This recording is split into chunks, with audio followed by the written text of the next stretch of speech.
Hi guys, Niyal sir ആണ്. അപ്പോൾ നമ്മൾ നാളെ സോഷ്യൽ സയൻസ് പരീക്ഷയാണ്. ഹിസ്റ്ററിയുടെ സെക്കൻഡ് ചാപ്റ്ററിൽ നിങ്ങൾക്ക് നിർബന്ധമായും പഠിച്ചിരിക്കുന്ന ക്വസ്റ്റ്യൻസ് ആണ് ഡിസ്കസ് ചെയ്യാൻ വേണ്ടി പോകുന്നത്.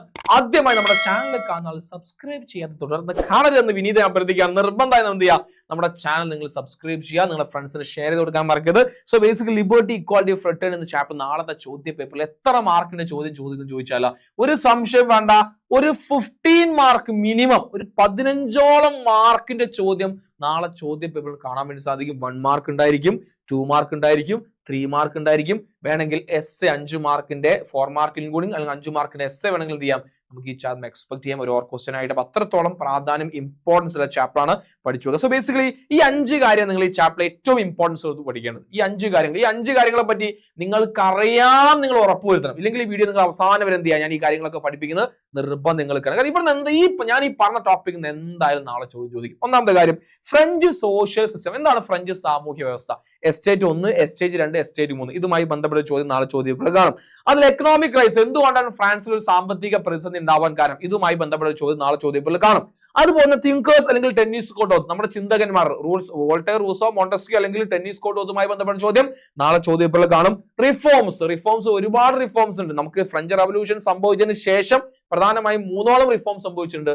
അതിൽ ഏതെങ്കിലും ഒന്ന് ചോദിക്കും. And the most 100% dam sure നാളത്തെ ചോദ്യ പേപ്പർ ഉണ്ടായിരിക്കാൻ പോകുന്ന അവസാനം ഞാൻ നൽകിയത് നെപ്പോളിയന്റെ ഭരണപരിഷ്കാരങ്ങൾ. സോ ദീസ് 5 കാര്യങ്ങൾ നിങ്ങൾക്ക് അറിയുന്നു, ഫുൾ എനിക്ക് ഓക്കെയാണ് സാറേ, ഇപ്പം തന്നെ വീഡിയോ നിങ്ങൾ കാണുന്നത് വേണ്ട, നിങ്ങൾ പോയി ഓക്കെ അല്ലെങ്കിൽ അവസാനം വരെ ഇരുന്നോ, നിങ്ങൾക്ക് സെറ്റ് ചെയ്ത് പഠിപ്പിച്ചാലും ഈ ചാപ്റ്റർ ചോദിക്കുന്ന മാർക്കൊക്കെ ഞാൻ നിങ്ങൾക്ക് റെഡി ചെയ്ത് തരും. സോ സബ്സ്ക്രൈബ് ചെയ്യാൻ മറക്കരുത്, സബ്സ്ക്രൈബ് ചെയ്യണേ. പിടിച്ചോ. ഫ്രഞ്ച് സോഷ്യലിസ്റ്റ്, ഫ്രഞ്ച് സാമൂഹ്യ വ്യവസ്ഥയെ പറ്റി ചോദിക്കുന്ന പ്രധാനമായും ഫ്രഞ്ച് സോഷ്യലിസ്റ്റ് എന്ന് പറഞ്ഞാൽ നമുക്കറിയാം. ആദ്യം എസ്റ്റേറ്റ് 1. ഞാൻ വേറെ എന്തിലേക്കും പോകുന്നില്ല, ഞാൻ വളരെ ഷോർട്ടായി പറഞ്ഞുതരാം. ടെക്സ്റ്റ് ബുക്ക് തുറന്നു വെക്കണം. ടെക്സ്റ്റ് ബുക്ക് തുറന്നു വെച്ച് നിങ്ങൾ ക്ലാസ് കാണാൻ കുറച്ചുകൂടി എളുപ്പത്തിൽ മനസ്സിലാവും. എസ്റ്റേറ്റ് 1 ഉണ്ട്, എസ്റ്റേറ്റ് 2 ഉണ്ട്, എസ്റ്റേറ്റ് 3 ഉണ്ട്. എസ്റ്റേറ്റ് 1 ആരാ? എസ്റ്റേറ്റ് 1 ക്ലേജിയാണ്. ക്ലേജി എന്ന് പറഞ്ഞാൽ പുരോഹിതരാണ്. എസ്റ്റേറ്റ് 2 ആരാണ്? നോബിൾസ് ആണ്, പ്രഭുക്കന്മാർ. എസ്റ്റേറ്റിലാണ് മിഡിൽ ക്ലാസ് പീപ്പിൾ അല്ലെങ്കിൽ മധ്യവർഗം എന്നറിയപ്പെടുന്ന പാവപ്പെട്ട ആൾക്കാർ. അല്ലെ, സ്വാഭാവികം ഈ 2 ആൾക്കാരാണല്ലേ ഒന്നാമത്തെയും രണ്ടാമത്തെയും എസ്റ്റേറ്റിലെ ആളുകൾ. അവർക്ക് 1 രൂപ പോലും നികുതി കൊടുക്കണ്ട, രാജാവിന് എന്ത് ചെയ്യണ്ട, പിന്നെ നികുതി കൊടുക്കണ്ട, അവർ യാതൊരു പേയ്മെന്റും നടത്തേണ്ട ആവശ്യമില്ല. ഗവൺമെന്റിലും അതുപോലെ രാജാവിനടുത്തൊക്കെ വലിയ ഉയർന്ന സ്ഥാനം കിട്ടിയ ആൾക്കാരാണ് ഒന്നാമത്തെയും രണ്ടാമത്തെയും എസ്റ്റേറ്റിലെ ആളുകൾ. അത് മാത്രമല്ല 3ാമത്തെ എസ്റ്റേറ്റിലെ ആളുകളിൽ നിന്ന് പലതരത്തിലുള്ള നികുതികൾ ഇവർ വാങ്ങിയിട്ടുണ്ട്. അല്ലെ, അപ്പൊ ചുരുക്കി പറഞ്ഞാൽ ഒന്നാമത്തെയും രണ്ടാമത്തെയും എസ്റ്റേറ്റിലെ ആളുകൾ വളരെ ലക്ഷറി ആയിട്ട് ഹാപ്പി അടിച്ചുപോൽ ജീവിക്കാണ്. ആരെ പണം കൊണ്ട്? 3ാമത്തെ എസ്റ്റേറ്റിലെ ആളുകളുടെ പണം കൊണ്ട്. അപ്പൊ ഈ 3 എസ്റ്റേറ്റിന്റെ സവിശേഷതകൾ എന്ത് ചെയ്യണം, പഠിച്ചു വെക്കാം. അല്ലെ, ഒന്നാമത് നോക്കേണ്ട ക്ലേജിയാണ്. ഒന്നാമത്തെ എസ്റ്റേറ്റിൽ അവർക്ക് എന്തെങ്കിലും നികുതി അവർ കൊടുക്കേണ്ട ആവശ്യമുണ്ടോ? ഇല്ല. അല്ലെ, The Catholic Church in France was very powerful and very wealthy. The church owned a large tax of land. ഇഷ്ടംപോലെ ഒരുപാട് ഭൂമി ഈ ക്ലേജിമാരുടെ കയ്യിലുണ്ടായിരുന്നു. And the clergy was exempted from all type of tax. 1 രൂപ പോലും ക്ലേജി എന്ത് ചെയ്യണ്ട, നികുതി കൊടുക്കേണ്ട ആവശ്യമില്ല. They levied tax called tithe on the common people. സാധാരണ ജനങ്ങളിൽ tithe എന്ന പേരിൽ അവർ ഒരു നികുതി അവർ വാങ്ങിയിരുന്നു.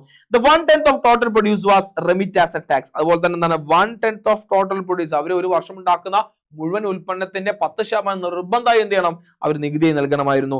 And this made the common peasant resent the clergy. അതുപോലെ തന്നെ ജനങ്ങളെ അത്തരത്തിലുള്ള അവർക്ക് എന്തെങ്കിലും വലിയ എന്താ പറയാ, പിന്നെ എന്താണ് വിരോധം ഉണ്ടാക്കാൻ, അതായത് 1ാം എസ്റ്റേറ്റിലെ ആളുകളോട് അല്ലെങ്കിൽ പിന്നെ 3ാം എസ്റ്റേറ്റിലെ ആളുകൾക്ക് 1ാം എസ്റ്റേറ്റിലെ വിരോധം ഉണ്ടാക്കാൻ ഇത്രയും കാര്യങ്ങൾ ചെയ്തിട്ടുണ്ട്, കാരണമായിട്ടുണ്ട്. ഓക്കെ, അപ്പൊ അത് നോട്ട് ചെയ്ത് നോക്കുക. ഇനി 2ാമത്തെ നോബിൾസ് നമ്മൾ നേരത്തെ പറഞ്ഞ പോലെ തന്നെ അവരും 1 രൂപ നികുതി കൊടുക്കേണ്ട. അവർ രാജാവിന് വേണ്ടി സൈനിക സഹായം അല്ലെങ്കിൽ മിലിറ്ററി സർവീസ് ചെയ്ത ആളുകളാണ്.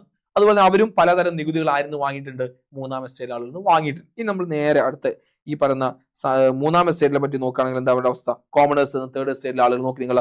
The 3rd estate in France comprised the middle class, the workers and the peasants. They were known as commons. അല്ലെ, അവർ സാധാരണക്കാരെന്ന് അവർ അറിയപ്പെടും. അവർ ആരൊക്കെ ഉള്ളത്? അവിടെ ഫാമേഴ്സ് ഉണ്ട്, അതുപോലെ തന്നെ വർക്കേഴ്സ് ഉണ്ട്. അങ്ങനെ ഈ പറഞ്ഞ എല്ലാ വിഭാഗം ആളുകളെയും നമുക്ക് അവിടെ കാണാൻ വേണ്ടി സാധിക്കും, ഈ പറഞ്ഞ സ്ഥലത്ത് കാണാൻ വേണ്ടി സാധിക്കും. അല്ലെ, the farmers got only a fraction of what they produce. ഇതിന്റെ ഒരു പ്രശ്നം എന്ന് പറഞ്ഞാൽ ഈ കഷ്ടപ്പെടുന്ന ഈ ഫാമേഴ്സിന് അവർ എത്രത്തോളം കഷ്ടപ്പെട്ട് എന്ത് പ്രൊഡ്യൂസ് ചെയ്താലും അതിന്റെ ഒരു ചെറിയ എമൗണ്ട് അവർ കിട്ടുള്ളൂ. ബാക്കി കാര്യം കൊണ്ടുപോകും 1ാമത്തെയും 2ാമത്തെയും എസ്റ്റേറ്റിലെ ആളുകൾ കൊണ്ടുപോകും. അത് മാത്രമല്ല ഈ 3ാമത്തെ എസ്റ്റേറ്റിലെ ആളുകൾ എങ്ങനെ എന്താ പറയാ, പിഴിഞ്ഞ് ജീവിക്കുന്ന ആൾക്കാരാണ്. കാരണം അവർ എന്തെല്ലാം ചെയ്ത് നോക്കി നിങ്ങൾ.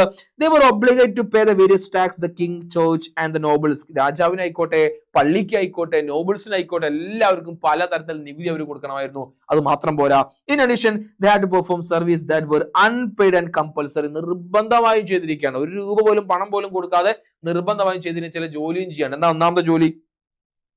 Perform military service what the necessary, അതായത് സൈനിക സഹായം, രാജാവിന് സൈനിക സഹായം ആവശ്യമുണ്ട് തോന്നുകയാണെങ്കിൽ അത് ചെയ്തു കൊടുക്കണം. അതുപോലെ തന്നെ providing free service for construction of public roads and waterways and bridge, അതുപോലെ തന്നെ പാലം ഉണ്ടാക്കാൻ, അതുപോലെ റോഡ് നന്നാക്കാൻ, ബ്രിഡ്ജ് ഉണ്ടാക്കാൻ, ഇങ്ങനത്തെ പൊതുപണികൾ ഉണ്ടാവില്ല, അതൊക്കെ ചെയ്യാൻ വേണ്ടി പോകും വേണം, എന്തെങ്കിലും പൈസ കൊടുക്കുക. ഇല്ല, ഒരു രൂപ പോലും എന്ത് ചെയ്യില്ല അതിന് കൊടുക്കല്ലോ, ഒരു രൂപ പോലും അവരെന്ത് ചെയ്യുന്നില്ല അതിന് കൊടുക്കുമായിരുന്നില്ല. അപ്പൊ അതെന്ത് ചെയ്യുക, കറക്റ്റ് നിങ്ങൾ നോട്ട് ചെയ്ത് വെക്കുക, മറക്കാൻ പാടില്ല, exam point of view important ആണ്. അടുത്ത പിടിച്ചോ. ഇനി evaluate the extent to which the rise of growth and middle class contribute French revolution. The growth of middle class people, എങ്ങനെയാണ് മിഡിൽ ക്ലാസ് പീപ്പിൾ ഉയർന്നു വരുന്നത്? ഇപ്പൊ നമ്മൾ ഈ പറഞ്ഞ കോമൺസ് സാധാരണക്കാരെ ആൾക്കാർ അല്ലെ, അതെന്താണ്? The progress made in the agriculture industrial sector of France at the time led to the rise of middle class. അപ്പൊ എങ്ങനെയാണ് ഒരു മിഡിൽ ക്ലാസ് പീപ്പിൾ, നമ്മൾ പറഞ്ഞ സാധാരണക്കാർ കോമണേഴ്സ് എന്ന ആള് ഒരു മിഡിൽ ക്ലാസ് പീപ്പിൾ എങ്ങനെ ഉയർന്നു വന്നു എന്ന് ചോദിച്ചു കഴിഞ്ഞാൽ അന്നുണ്ടായ ട്രേഡിലെ പുരോഗതി, അഗ്രികൾച്ചർ സെക്ടർ ഉണ്ടായ പുരോഗതി അല്ലെ. So those who advanced employment opportunity, the cities or progress economically become the part of middle class അല്ലെ. അഗ്രികൾച്ചർ ഉണ്ടായി, കൃഷിയിൽ ഒരുപാട് പ്രൊഡക്റ്റ് ഉണ്ടായി, അത് വാങ്ങാൻ ആളുകൾ വന്നു തുടങ്ങി, വന്ന സാധനങ്ങൾ ഇവരെന്ത് ചെയ്തു തുടങ്ങി, പിന്നെ പല സ്ഥലത്ത് നിന്ന് ആളുകൾ വാങ്ങാൻ വന്നു തുടങ്ങി, ഈ സാധനങ്ങൾ വാങ്ങാനും വിൽക്കാനും വന്നുകൊണ്ട് ആ സ്ഥലങ്ങൾ വലിയ സിറ്റിയായി മാറി. ആ സിറ്റിയൊക്കെ ഈ മിഡിൽ ക്ലാസ് പീപ്പിളിന്റെ കൺട്രോൾ ആയിരുന്നു. വലിയ തുറമുഖങ്ങൾ പോർട്ട് ഉണ്ടായിരുന്നു, അതൊക്കെ നിയന്ത്രിക്കുന്ന ആരായിരുന്നു? ഈ പറയുന്ന മിഡിൽ ക്ലാസ് പീപ്പിൾ ആയിരുന്നു. എന്ത് ചെയ്യാൻ നോട്ട് ചെയ്ത് വെക്കുക. അങ്ങനെയാണ് മിഡിൽ ക്ലാസ് പീപ്പിൾ ഉയർന്നു വരുന്നത്. അത് മാത്രമല്ല ത്രൂ എഡ്യൂക്കേഷൻ, വിദ്യാഭ്യാസം നേടി ഡോക്ടേഴ്സ്, ലോയേഴ്സ്, ബാങ്കേഴ്സ്, അതായത് ഈ ക്ലർജി നോബിൾസും അല്ലാത്ത ബാക്കി എല്ലാ ജനങ്ങളും അടങ്ങുന്ന വലിയൊരു കമ്മ്യൂണിറ്റിയാണ് എന്ത് ഈ പറഞ്ഞ മിഡിൽ ക്ലാസ് അഥവാ S23 എന്നും. അങ്ങനെയാണ് ഇവരെന്ത് ചെയ്യുന്നത്, ഒരു പവർഫുൾ പീപ്പിളായി അവർ ഉയർന്നു വരുന്നത്. ഓക്കെ, അത് നോട്ട് ചെയ്ത് വെക്കാം. ഇനി അടുത്തേതാ, ഇനി explain how Rousseau's thought inspire the French revolution. ഞാൻ പറഞ്ഞ തിങ്കേഴ്സ് വളരെ പ്രധാനപ്പെട്ടാണ്. റൂസോ ആൻഡ് മോണ്ടസ്ക്യൂ, പ്രധാനമായും തിങ്കേഴ്സിനെ പറ്റി നിങ്ങൾ പഠിച്ചെനിക്ക് അറിയിക്കുക. ആദ്യം നിങ്ങൾ പഠിക്കുന്ന ഇതാണ്, പിന്നെ നമ്മൾ പറഞ്ഞ റൂസോ, പിന്നെ എന്താണ് Voltaire, Montesquieu. Rousseau, Voltaire, Montesquieu 3 പേര് പഠിക്കുക. അതിന്റെ കൂടെ ടർഗോട്ട് ആൻഡ് നെക്കർ. അപ്പൊ RVM അല്ലെ, RVM TN അല്ലെ. അപ്പൊ എന്താണ് റൂസോ, വോൾട്ടയർ, മോണ്ടസ്ക്യൂ, അതുപോലെ തന്നെ ടെറഗോട്ട്, നെക്കർ, ഈ പേരുകൾ നിങ്ങൾ നിർബന്ധമായും പഠിക്കണം. എക്സാമിന് വരെ പറ്റി ചോദിക്കും. ആരും നമുക്ക് അത് റൂസോ എന്താ പറഞ്ഞത്? റൂസോ പ്രധാനമായും റൂസോന്റെ ഒന്നാമതാണ് സോഷ്യൽ കോൺട്രാക്ട്. എന്താ സോഷ്യൽ കോൺട്രാക്ട് എന്ന് പറഞ്ഞാൽ സാമൂഹിക ഉടമ്പടി. എന്താണ് സാമൂഹിക ഉടമ്പടി കൊണ്ട് അദ്ദേഹം പറഞ്ഞ കാര്യം? കാരണം ഒരു രാജാവിന് ആ സ്ഥാനം നൽകുന്ന ജനങ്ങളും രാജാവും തമ്മിൽ ഒരു ഉടമ്പടിയാണ് അല്ലെ. രാജാവ് തന്റെ ജനങ്ങളെ സേവിക്കാം, ജനങ്ങളുടെ അടിസ്ഥാന സൗകര്യങ്ങൾ, അടിസ്ഥാന കാര്യങ്ങൾ ചെയ്തു കൊടുക്കാം എന്നതിന്റെ അടിസ്ഥാനത്തിലാണ് ജനങ്ങൾ രാജാവിനെ നിയമിക്കുന്നത്. അത് രാജാവിന് ചെയ്തു കൊടുക്കാൻ സാധിക്കുന്നെങ്കിൽ രാജാവ് ആ സ്ഥാനത്തിരിക്കാൻ പ്രാപ്തനല്ല, അയാൾ യോഗ്യനല്ല എന്ന് പറഞ്ഞ ആളാണ് ആര്? പിന്നെ നമ്മുടെ റൂസോ. അതുപോലെ തന്നെ the good people, the people create the king through the contract and welfare and upliftment, ജനങ്ങളുടെ ഉന്നമനം, ജനങ്ങളുടെ ക്ഷേമത്തിനാണ് എന്ത് ചെയ്യുന്നത് രാജാവ് ജനങ്ങൾ ആരെ തെരഞ്ഞെടുക്കുന്നത്? രാജാവിനെ തെരഞ്ഞെടുക്കുന്നത്. അടുത്തത് നിങ്ങൾ ഇനി നല്ല നിയമം നല്ല പൗരനെ സൃഷ്ടിക്കുന്നു. Good law create good citizen. ആര് പറഞ്ഞ? റൂസോ പറഞ്ഞാണ്. അതുപോലെ മനുഷ്യൻ സ്വതന്ത്രമായി ജനിക്കുന്നു, എന്നാൽ അവൻ എല്ലായിടത്തും ചങ്ങലക്കെട്ടുകളിലാണ്. ദാറ്റ് ഈസ് മനുഷ്യൻ bone free but everywhere he is in the chain. ഈ 3 കോട്ടകളുടെ ജനങ്ങളെ കൃത്യമായി ഈ സമരത്തിലേക്ക് എത്തിക്കാൻ ആർക്ക് സാധിച്ചു? റൂസോക്ക് സാധിച്ചു. നമുക്ക് റൂസോയുടെ 3 കോട്ടുകൾ പഠിച്ചു വെക്കാം. ഇനി നമുക്ക് വോൾട്ടയർ നോക്കാം. അദ്ദേഹം ഒരു ഫിലോസഫറാണ്, ഹിസ്റ്റോറിയനാണ്. അദ്ദേഹം എന്ത് ചെയ്തിട്ടുണ്ട്? Though he was not an atheist, he constantly criticized the clergy. അത് ഇദ്ദേഹം ചെയ്ത പണി കൃത്യമായി പുരോഹിതർ എന്ത് ചെയ്തു? വിമർശിച്ചു. ആര് വിമർശിച്ചു? പുരോഹിതരെ. പുരോഹിതർ എന്ന് പറഞ്ഞാൽ ആരാടാ? നമ്മൾ ഈ പറഞ്ഞ ക്ലേജിമാരാണ്. കാരണം ഒരു പുരോഹിതന്റെ പണി എന്താ? പുരോഹിതൻ പള്ളിയിലച്ചന്റെ പണി എന്താ? ജനങ്ങളെ നന്മയിലേക്ക് നയിക്കാനാണ്, മതബോധനം നടത്തലാണ്, അല്ലാതെ ജനങ്ങളെ ചൂഷണം ചെയ്യലല്ല എന്ന കൃത്യമായ രീതിയിൽ അദ്ദേഹത്തെ വിമർശിച്ച വ്യക്തിയാണ് ആര്? നമ്മുടെ പിന്നെ വോൾട്ടയർ. വോൾട്ടയറിന്റെ പേര് പഠിച്ചേക്കണം, മറന്നു പോകാൻ പാടില്ല. Voltaire is very important. വോൾട്ടയറിന്റെ പേര് മറക്കരുത്. റെഡി? അടുത്ത ചിന്തകന്മാരുടെ സ്വഭാവം നമ്മൾ പറഞ്ഞു. പിന്നെ മോണ്ടസ്ക്യൂ എന്താണ്? മോണ്ടസ്ക്യൂ എപ്പോഴും നിങ്ങൾ ആലോചിക്കുക, ഡിവിഷൻ ഓഫ് പവർ. മോണ്ടസ്ക്യൂ എന്ന് പറഞ്ഞാൽ ഡിവിഷൻ ഓഫ് പവർ, അധികാരം ഏതെങ്കിലും ഒരാളെ കയ്യിലാകാൻ പാടില്ല, അത് കൃത്യമായി ഇതിൽ വിഭജിച്ചു കൊടുക്കണം എന്ന് പറഞ്ഞ വ്യക്തിയാണ് ആരാ? മോണ്ടസ്ക്യൂ. അദ്ദേഹം എന്ത് ചെയ്തു? Divide into 3 branch, legislative, executive and judicial. നിയമനിർമ്മാണം, കാര്യനിർവ്വഹണം, നീതിന്യായം എന്നിങ്ങനെ അവിടുത്തെ ഗവൺമെന്റ് സംവിധാനത്തെ 3ആയി തരംതിരിക്കണം. അതല്ലാതെ ഒരാളെ കയ്യിൽ മാത്രം അധികാരം ഉണ്ടാകാൻ പാടില്ല എന്ന് പറഞ്ഞു ഫ്രഞ്ച് റവല്യൂഷന്. ആളുകളെ എന്താണ് പിന്നെ ആളുകൾക്കിടയിലേക്ക് അതിന്റെ ഒരു ഇമ്പോർട്ടൻസ് കൃത്യമായി പറഞ്ഞു കൊടുത്ത വ്യക്തിയാണ് ആര്? നമ്മുടെ മോണ്ടസ്ക്യൂ. ഈ 3 പേര് പഠിച്ചു വെക്കുക. ഓക്കെ, ഇനി നേരെ ഇപ്പോൾ നമ്മൾ പിന്നെ അവിടുത്തെ ഫിസിയോക്രാറ്റ് എന്നറിയപ്പെടുന്നു. നമുക്ക് അത് നോട്ട് ചെയ്ത് നോക്കണേ. പിന്നെ ഫിസിയോക്രാറ്റ് എന്താ? ഫിസിയോക്രാറ്റ് എന്ന് പറഞ്ഞാൽ അന്നത്തെ എക്കണോമിസ്റ്റുകളെ വിളിക്കുന്ന പേരാണ് ഫിസിയോക്രാറ്റ്. ആരൊക്കെയാണ്? അതാണ് ടെറഗോട്ടും നെക്കറും. ഇദ്ദേഹം ആരായിരുന്നു? രാജാവിന്റെ നമുക്കറിയാം അവിടെ ഫ്രാൻസിൽ വലിയൊരു സാമ്പത്തിക പ്രതിസന്ധി വരുന്നുണ്ട്. ആ സാമ്പത്തിക പ്രതിസന്ധി വന്ന സമയത്ത് ആരെ ഹെൽപ്പ് ചെയ്തേ നമ്മുടെ രാജാവിനെ സഹായിക്കാമെന്ന രാജാവിന്റെ സാമ്പത്തിക വിദഗ്ധന്മാരായിരുന്നു ആര്? ടെറഗോട്ടും നെക്കറും. ഓക്കെ, അവരെ പറ്റി നിങ്ങൾ എന്ത് ചെയ്യണം? പഠിച്ചിരിക്കണം. ഓക്കെ, ലൂയി 16 ഉപദേഷ്ടാവാണ് ടെറഗോലെ. അദ്ദേഹം സാമ്പത്തിക സ്ഥിതി മെച്ചപ്പെടുത്താൻ വേണ്ടി ഒരുപാട് നമ്മുടെ റിഫോംസ് അദ്ദേഹം കൊണ്ടുവന്നിട്ടുണ്ട്. പക്ഷെ അദ്ദേഹത്തിന്റെ റിഫോംസ് നടപ്പിലാക്കാൻ സാധിച്ചില്ല അല്ലേ? മധ്യവർഗത്തെ താല്പര്യങ്ങളായിരുന്നു ഇവരുടെ സാമ്പത്തിക നയങ്ങളിൽ പ്രതിഫലിച്ചത്. അദ്ദേഹം കൃഷിക്ക് പ്രോത്സാഹനം നൽകി, അഗ്രികൾച്ചറിന് ഇമ്പോർട്ടൻസ് നൽകുക, ഭക്ഷ്യവസ്തുക്കൾക്കും വ്യാപാര സ്വാതന്ത്ര്യം അനുവദിക്കുക അതിൽ ഏറ്റവും പ്രധാനപ്പെട്ടത്. അത് മാത്രമല്ല, അവസാനം രാജാവിന്റെയും ഭാര്യയുടെ ഒക്കെ ചെലവൊന്ന് കൺട്രോൾ ചെയ്യുന്നു പറഞ്ഞപ്പോ നമ്മുടെ മേരി ആന്റോണ്ട് എന്ന് പറഞ്ഞു, വേണ്ട ഇയാൾ അങ്ങ് കട്ട് ചെയ്ത ആള്, എന്റെ ചെലവ് നിയന്ത്രിക്കാൻ ഇയാൾ ആര് എന്ന് പറഞ്ഞുകൊണ്ട് എന്ത് ചെയ്യാണ്? അദ്ദേഹത്തെ അവിടുന്ന് ഒഴിവാക്കണം അല്ലെ? അപ്പൊ അത് കൃത്യമായി നോട്ട് ചെയ്തു വെക്കുക. ഇനി അടുത്താണ് ടെന്നീസ് കോർട്ട് പ്രതിജ്ഞ. ടെന്നീസ് കോർട്ട് പ്രതിജ്ഞ എന്തിനാ ഉണ്ടാക്കുന്നത്? നമുക്കറിയാം ഫ്രാൻസിൽ വലിയൊരു സാമ്പത്തിക പ്രതിസന്ധി ഉണ്ടാവുകയാണ്. ആ സാമ്പത്തിക പ്രതിസന്ധി മറികടക്കാനായിട്ട് പുതിയ നികുതി ഇംപ്ലിമെന്റ് ചെയ്യാൻ വേണ്ടിയിട്ട് എന്താ അവിടുത്തെ പിന്നെ നിയമനിർമ്മാണ സഭ വിളിച്ചു ചേർക്കാണ് അല്ലെ? Through the representative of the third estate the demand meeting all estate together the first two estate refused to. അവരെന്ത് പറയാണ്? ഒന്നാമത്തെയും രണ്ടാമത്തെയും എസ്റ്റേറ്റിലെ ആളുകളെ കൂടെ തന്നെ ഞങ്ങളെയും എന്ത് ചെയ്യണം മീറ്റിംഗ് ഇരുന്നെന്ന് പറഞ്ഞ് അവർ സമ്മതിച്ചില്ല. അവസാനം അവരെന്ത് ചെയ്തു? അവരവിടുന്ന് പുറത്താക്കുക അല്ലെ? 1789 ജൂൺ മാസം 17 members of third estate declare themselves the real representative of the people of France called assembly, the French national assembly. അവർ അവിടെ തൊട്ടടുത്തുള്ള ടെന്നീസ് കോർട്ടിൽ പോകുന്നു. അവിടുന്ന് അവർ പ്രതിജ്ഞ എടുക്കുന്നു, ഞങ്ങളാണ് ഫ്രാൻസിന്റെ ദേശീയ അസംബ്ലി, ഫ്രാൻസിന് ഒരു കോൺസ്റ്റിറ്റ്യൂഷൻ ഭരണഘടന തയ്യാറാക്കുന്നവരെ ഞങ്ങൾ അവിടുന്ന് പിരിഞ്ഞു പോകില്ല എന്ന് ആര് പറയാണ്? നമ്മുടെ സമരക്കാർ പറയുന്നത്. അങ്ങനെയാണ് എന്ത് ചെയ്യുന്നത്?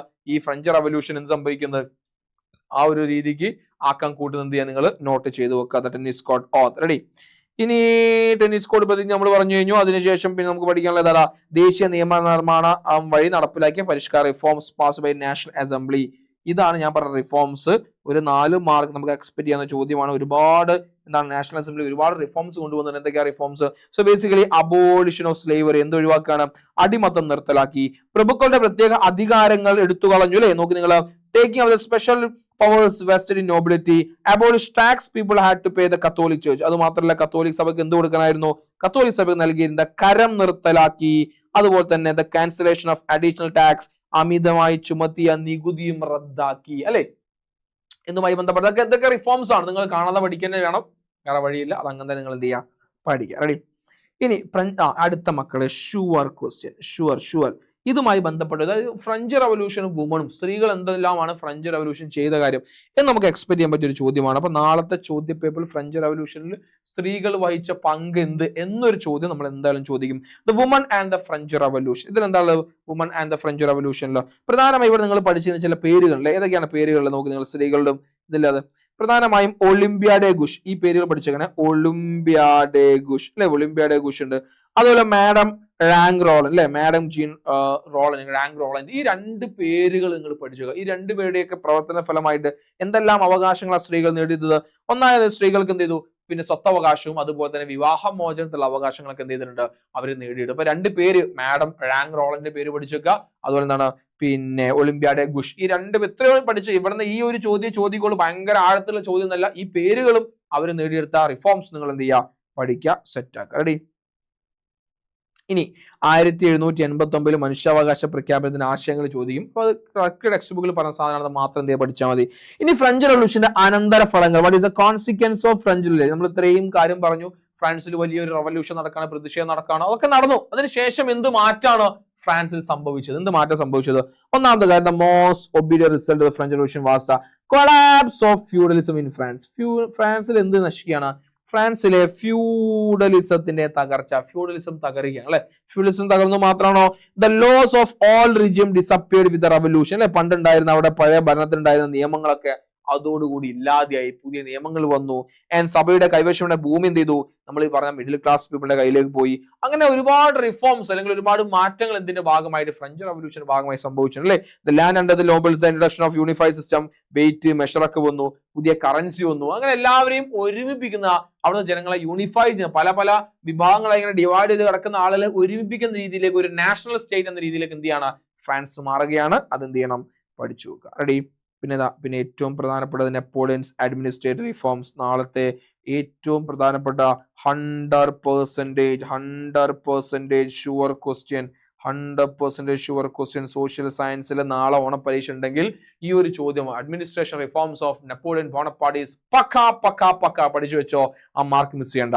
ഒന്നാമത് മക്കളെ ലീഗൽ റിഫോംസ്, അദ്ദേഹം കൊണ്ടുവന്ന ഭരണപരിഷ്കാരങ്ങൾ, ലീഗൽ റിഫോംസ് എന്തെല്ലാം, ലീഗൽ റിഫോംസ് ഉണ്ട്. അതുപോലെ കൺകോർഡറ്റ് അദ്ദേഹം കൊണ്ടുവന്ന ഒരു കരാറാണ് അവിടുത്തെ പോപ്പുമായിട്ട്.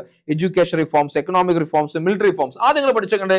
ഈ റിഫോംസ് ഏതൊക്കെയാണെന്ന് പഠിക്കുക. ആദ്യം നിങ്ങൾ ആലോചിക്കാം, ആ ലീഗൽ നിയമപരമായിട്ട് എന്താ കൊണ്ടുവന്ന്, അവിടെ ഓൾറെഡി ഉള്ള നിയമങ്ങളെ ക്രോഡീകരിച്ച് ഒരു പുതിയ നിയമം കൊണ്ടുവന്നു, നെപ്പോളിയൻസ് കോഡ് ഒക്കെ റെഡി. രണ്ടാമത് കൺകോർഡന്റ് ആരുമായി ബന്ധപ്പെട്ട, പോപ്പുമായി ബന്ധപ്പെട്ടാണ്. അവർ ഒരു എന്താണ് കത്തോലിക്ക സഭ ഒരു ഫ്രീഡം ഓഫ് റിലീജിയൻ കൊടുത്താണ്. എഡ്യൂക്കേഷൻ റിഫോം, 2 എഡ്യൂക്കേഷൻ മേഖല അദ്ദേഹം 2 മാറ്റം. ഒന്ന് കുട്ടികൾക്ക് വേണ്ടി ഒരു എന്താണ് ലൈസ എന്ന പേരിൽ പബ്ലിക് സ്കൂൾ, ഗവൺമെന്റ് സ്കൂൾ കൊണ്ടുവന്നു. അതുപോലെ യൂണിവേഴ്സിറ്റി ഓഫ് ഫ്രാൻസും അദ്ദേഹം കൊണ്ടുവന്നു. ഓക്കെ, 2 കാര്യം. Okay, economic reforms, the bank of France bank of France കൊണ്ടുവന്നു. പിന്നെ ആർമിയെ വിവിധ ബറ്റാലിയനായി അദ്ദേഹം മാറ്റി, സെവറൽ ബറ്റാലിയൻസ് ആയി മാറ്റി. അപ്പൊ ഇത് എക്സാമിന് ഈസിയായി പഠിക്കാൻ പറ്റുന്ന ടോപ്പിക്കാണ്. ഒരു 4 മാർക്ക്, ഒരു 4 മാർക്സ്, ഒരു 4 മാർക്ക് നിങ്ങൾക്ക് അവിടുന്ന് എന്ത് ചെയ്യാം, ഈ ഒരൊറ്റ സാധനം കൊണ്ട് നിങ്ങൾക്ക് സെറ്റ് ചെയ്യാൻ സാധിക്കും. ഓക്കെ, അത് പഠിച്ചു വെക്കാം. ഇനി ഏറ്റവും അവസാനമായിട്ട് write the major decision of the congress of Vienna. Vienna സമ്മേളനത്തിലെ പ്രധാന തീരുമാനങ്ങൾ എന്തെല്ലാം? വിയന്ന സമ്മേളനത്തിൽ പ്രധാനപ്പെട്ട തീരുമാനം നമ്മൾ പറഞ്ഞു അവസാനം എന്ത് ചെയ്യാണ്, വിയന്ന സമ്മേളനം ഒത്തുകയാണ് 1815 വാട്ടർലൂ യുദ്ധത്തിലാണ് നെപ്പോളിയൻ ബോണപ്പാർട്ട് പരാജയപ്പെടുന്നത്. ഒരു 1 വേർഡ് ചോദ്യം മറക്കുന്നുണ്ട്. നെപ്പോളിയൻ ബോണപ്പാർട്ടിന്റെ പരാജയവുമായി ബന്ധപ്പെട്ട വാട്ടർലൂ യുദ്ധം, അത് പഠിച്ചു വെക്കുക. ഒരു 1 മാർക്ക് അവിടെ മടക്കുന്നുണ്ട്, പഠിച്ചു വെച്ചോ. അപ്പൊ അവിടെ വെച്ച് പരാജയപ്പെടും. അതിനുശേഷം എന്ത് ചെയ്യാണ്, അവിടെ ഉണ്ടായിരുന്ന അദ്ദേഹത്തെ പരാജയപ്പെടുത്തിയ ഓസ്ട്രേലിയയും ബ്രിട്ടന്റെയും റഷ്യയുടെ ആളുകൾ മീറ്റിംഗ് ചേരുകയും വിയന്ന സമ്മേളനത്തിൽ പ്രധാനപ്പെട്ട തീരുമാനം എടുക്കുന്നുണ്ട്. റീസ്റ്റോർ ദ മൊണാർക്കി, അവിടെ ഉണ്ടായിരുന്ന മൊണാർക്കിയെ വീണ്ടും എന്ത് ചെയ്തു, യൂറോപ്പിലെ ഫ്രഞ്ച് വിപ്ലവമുള്ള രാജഭരണം പുനഃസ്ഥാപിച്ചു. ഫ്രാൻസിൽ ബൂർബൻ രാജഭരണം, റീസ്റ്റോർ ദ ബൂർബൻ മൊണാർക്കി, പണ്ടുണ്ടായിരുന്ന ബൂർബൻ രാജവംശമൊക്കെ വീണ്ടും ഫ്രാൻസിലേക്ക് തിരിച്ചു വരികയാണ് മക്കളെ. അപ്പൊ ഇത്രയൊക്കെയാണ് ഇവിടുന്ന് പഠിക്കാനുള്ള കാര്യങ്ങൾ. അപ്പൊ നമ്മൾ വേഗം പറഞ്ഞു പോയത് എന്തിനാണോ, ഇത് റിവിഷൻ ആണ്, വേഗം പഠിക്കുക. നമ്മുടെ ചാനൽ സബ്സ്ക്രൈബ് ചെയ്യാൻ മറക്കരുത്. നോട്ട് കിട്ടുക, നമ്മുടെ കമ്മ്യൂണിറ്റി ജോയിൻ ചെയ്താൽ മതി. ഈ ക്വസ്റ്റ്യൻ ആൻസർ നോട്ട് ഞാൻ എവിടെ അയച്ചു തരും, നിങ്ങളെ നമ്മുടെ കമ്മ്യൂണിറ്റിയിൽ ഇട്ട് തരും. സോ വേഗം നമ്മുടെ കമ്മ്യൂണിറ്റി ജോയിൻ ചെയ്യുക, ചാനൽ സബ്സ്ക്രൈബ് ചെയ്യുക. ഏകദേശം 15 മിനിറ്റ് ഞാൻ ആകെ എടുത്തിട്ടുള്ളൂ. എന്തിനാണ് ഞാൻ ഇത്രയും വേഗം പറഞ്ഞു എന്ന് ചോദിച്ചു കഴിഞ്ഞാൽ സമയം കുറച്ചേ ഉള്ളൂ. ഇരുന്ന് പഠിക്കുക, ടെക്സ്റ്റ് ബുക്ക് എടുക്കുക. ഞാൻ ഈ പറഞ്ഞ ചോദ്യങ്ങളും കാര്യങ്ങളും പഠിച്ചു ഉറപ്പുവരുത്തുക. വൺസ് നിങ്ങൾ അത് ഉറപ്പുവരുത്താൻ ഒരു സംശയം വേണ്ട, നാളത്തെ സോഷ്യൽ സയൻസ് എക്സാം നിങ്ങൾക്കുള്ളതാണ്.